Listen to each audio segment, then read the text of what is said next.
आप सबका खुशामदीद इस तज्ज़िये में।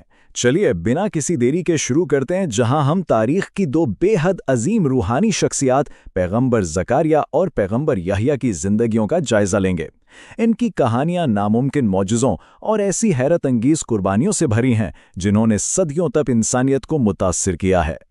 कहानी की गहराई में जाने से पहले ज़रा सोचिए, अगर आप किसी कमरे में दाखिल हों और देखें कि वहाँ ताज़ा बेमौसम फल अचानक कहाँ से आ गए हैं, ऐसे फल जिनका उस मौसम में पैदा होना हर मंतिक और फितरत के कवानीन के बिल्कुल खिलाफ हो, तो आपका रिएक्शन क्या होगा? यही हैरानकुन सवाल इस पूरे वाक़े की बुनियाद बनता है। तो कहानी का पहला हिस्सा शुरू होता है सरपरस्ती और एक अजीम मौजज़े से। अब यहाँ एक बहुत ही दिलचस्प और वाज़ेह फ़र्क नज़र आता है। पैगंबर ज़करिया ने बीबी मरियम की सरपरस्ती की जिम्मेदारी उठाई थी। एक तरफ बीबी मरियम को मिलने वाला वो बेमौसम रिज़्क था जिसका हमने अभी जिक्र किया, और दूसरी तरफ पैगंबर ज़करिया का अपना इंतहाई बुढ़ापा और उनकी अहलिया का बांझपन। जब उन्होंने देखा कि खालिक इस तरह बेमौसम फल दे सकता है तो उन्हें फ़ौरन एहसास हुआ कि अगर वो ये कर सकता है तो ज़िंदगी के इस आखिरी हिस्से में, इस पतझड़ में बेमौसम औलाद भी ज़रूर अता हो सकती है। और यहीं से आती है कहानी की दूसरी कड़ी, बुढ़ापे में की गई एक ऐसी दुआ जो तारीख में हमेशा के लिए अमर हो गई। इन तवारीख में जो उनकी दुआ के अल्फाज हैं ना, वो सच में दिल छू लेने वाले हैं। उन्होंने अपने रब के सामने मुकम्मल आजिज़ी और बेबसी का इजहार करते हुए कहा कि उनकी हड्डियां अब कमज़ोर हो चुकी हैं और सर बुढ़ापे की सफ़ेदी से चमक रहा है। ये हमें एक ज़बरदस्त और लाफानी सबक देता है कि जब आप खालिक के सामने अपनी मुकम्मल बेबसी को तस्लीम कर लेते हैं तो वो दुआ की कबूलियत का एक बेहद ताकतवर ज़रिया बन जाता है। और इस दुआ के कबूल होने की निशानी क्या मिली? 3 रातें।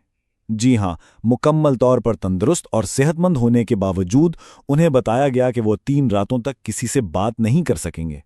ये कोई फिजिकल बीमारी नहीं थी, बल्कि इस आने वाले मौजज़ाती बेटे की पैदाइश का एक डिवाइन इशारा था, जिसके बाद उन्होंने सिर्फ इशारों से अपनी कौम से बात की। और फिर बेटे का नाम रखा गया यहया, जिसका असल मतलब ही है जिंदा रहने वाला या जिंदा किया जाने वाला। सबसे मज़े की बात यह है कि ये एक बिल्कुल मुनफरिद नाम था जो इससे पहले उनके पूरे खानदान में किसी को नहीं दिया गया था। ये सीधा इल्हामी तौर पर मुंतखब हुआ था। अगर हम गौर करें तो ये नाम असल में उनकी आने वाली किस्मत का आईनादार था कि उनका पुख्ता ईमान उन्हें दुनिया में जिंदा रखेगा और आगे चलकर उनकी अजीम शहादत उन्हें तारीख में हमेशा के लिए जिंदा और जावेद कर देगी। चलिए आगे बढ़ते हैं तीसरे हिस्से की तरफ, जो हज़रत यहया की इंतहाई जाहिदाना और परहेज़गार ज़िंदगी के बारे में है। ज़राए जब उनकी शख्सियत का जिक्र करते हैं तो एक ऐसी गहरी रूहानियत मिलती है जो हम शायद सोच भी नहीं सकते। उनका खौफ खुदा इस कदर ज़्यादा था कि वो कसरत से रोया करते थे। यहाँ तक कि तारीख़ी रिवायात में जिक्र है कि मुसलसल रोने की वजह से आंसुओं ने उनके गालों पर गहरे निशानात और लकीरें तक बना दी थीं।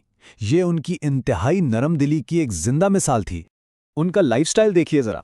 आबादी की चहल पहल से दूर जंगल और बेयाबान में अकेले रहना, जानवरों के बालों से बना खुरदरा लिबास पहनना और खाने में सिर्फ दरख्तों के पत्ते और टिड्डियां। दुनियावी खेल तमाशों से उन्होंने मुकम्मल किनारा कशी कर ली थी। यहाँ तक कि सारी जिंदगी उन्होंने शादी भी नहीं की। क्यों? ताकि वो खुद को अपने अजीम रूहानी मिशन के लिए तैयार और मुस्तकिल पाक रख सकें। अब हम आते हैं चौथे हिस्से पर, वो 5 इल्हामी अहकामात जो उन्हें बनी इसराइल तक पहुंचाने थे। ये 5 हिदायत बहुत वाज़ेह और स्ट्रेट फॉरवर्ड थीं। पहला, सिर्फ एक खालिक की इबादत करना बिना किसी शरीक के। दूसरा, मुकम्मल तवज्जो से नमाज कायम करना।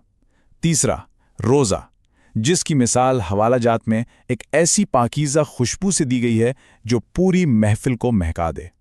चौथा, सदका देना, जिसे ऐसे समझाया गया जैसे कोई कैदी अपना सारा माल देकर अपनी जान बचा रहा हो।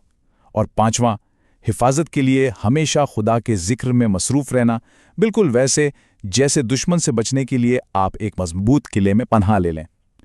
क्या ही ज़बरदस्त अखलाकी ढांचा है ना? और अब हम इस तज्ज़िये के सबसे गमगीन और आखिरी हिस्से में दाखिल होते हैं, अजीम तरीन कुर्बानी, जब हक़ की खातिर जान का नजराना पेश किया गया। तो यहाँ एक बड़ा बुनियादी तसादम जन्म लेता है। एक तरफ एक पाकबाज दिलेर पैगंबर हक पर खड़े हैं और दूसरी तरफ एक बहुत ताकतवर बादशाह हेरोड, जो अपनी ही भतीजी से एक गैर कानूनी और हराम रिश्ता कायम करना चाहता था।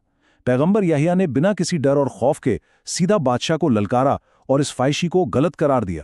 اس کے بعد واقعات انتہائی تیزی سے بگڑتے چلے گئے۔ سچ بولنے اور بادشاہ کی بد اخلاقی کے خلاف آواز اٹھانے کی سزا یہ ملی کہ انہیں قید خانے میں ڈال دیا گیا۔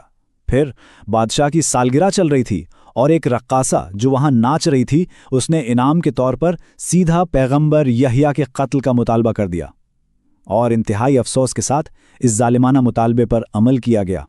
تاریخی حوالے اس خوفناک اور خون آلود واقعے کو بالکل غیر جانبدارانہ رپورٹنگ کے طور پر بیان کرتے ہیں۔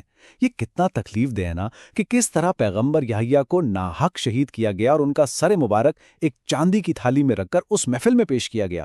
ذرائع بتاتے ہیں کہ اس ایک ناحق قطرے خون نے زمین کی بنیادوں کو اور انسانیت کو ہلا کر رکھ دیا تھا۔ لیکن کہانی یہاں ختم نہیں ہوتی۔ اپنے بیٹے کے اس دردناک شہادت کے فوراً بعد دشمنوں نے اب پیغمبر زکریا کا پیچھا کرنا شروع کر دیا۔ اپنی جان بچانے کے لیے وہ ایک کھوکھلے درخت کے اندر چھپ گئے۔ جب ظالموں کو پتہ چلا تو انہوں نے اس درخت کو آری سے کاٹنا شروع کیا۔ خوفناک ہے نا؟ جب آری ان کے سر تک پہنچی تو فرشتہ جبرائیل نے آ کر یہ انتہائی بھاری فرمان سنایا: اگر تمہارے منہ سے ایک آہ یا اس بھی نکلی تو تمہیں صبر کرنے والے پیغمبروں کی فہرست میں شمار نہیں کیا جائے گا۔ اور انہوں نے اپنا وعدہ پورا کیا اور ایک آہ تک نہ نکالی۔ ذرا اس کنٹراسٹ پر غور کریں۔ خیر، شروع میں ہم نے دیکھا ایک خوبصورت بے موسم پھلوں کا معجزہ، اور یہاں کہانی کے آخر میں ایک نبی کو جو اپنی زندگی کے آخری بڑھاپے والے حصے میں ہے، ایک درخت سمیت زندہ آری سے چیر دیا گیا۔ قربانی اور صبر کی ایسی مثال ڈھونڈنے سے بھی نہیں ملتی۔ تاریخ اس بات کی گواہ ہے کہ ان دو عظیم ہستیوں کے اس بے دردی سے جانے پر صرف انسانی نہیں روئے۔ تواریخ بتاتی ہیں کہ خود آسمانوں اور زمین نے غم کا اظہار کیا اور ان کی شہادت پر روئے۔ یہ صاف بتاتا ہے کہ ان کا مقام پاکیزگی میں کس قدر بلند تھا۔ تو آج کا یہ تجزیہ ہمیں اس سوال کے ساتھ چھوڑ جاتا ہے کہ حق اور سچائی پر قائم رہنے کے لیے کوئی انسان کس حد تک جا سکتا ہے، یہاں تک کہ جب قیمت اس کی اپنی زندگی ہی کیوں نہ ہو۔ اصل اصولوں پر سمجھوتا نہ کرنا کس عظیم قربانی کا تقاضا کرتا ہے۔ یہ وہ سوالات ہیں جو ان دو ہستیوں نے تاریخ میں ہمیشہ کے لیے لکھ دیے ہیں۔ ضرور سوچیے گا اس بارے میں۔